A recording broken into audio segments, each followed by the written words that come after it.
20 years ago, I took a photo that represented strength at that time in my life. This is what strength looks like now. I'm a builder by nature.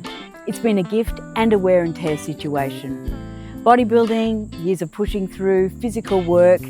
Menopause didn't break me, but it did force a rethink.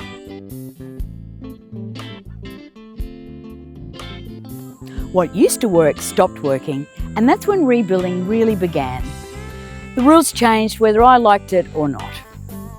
I'm not trying to go back. I'm curious about what's possible now.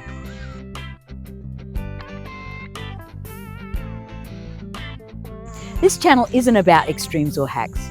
It's about rebuilding strength in real time in this stage of life. I'm documenting this honestly as it unfolds. Some days that looks strong, some days that looks slow. Both count. If that's the phase you're in the right place. Come with me. Let's do this together.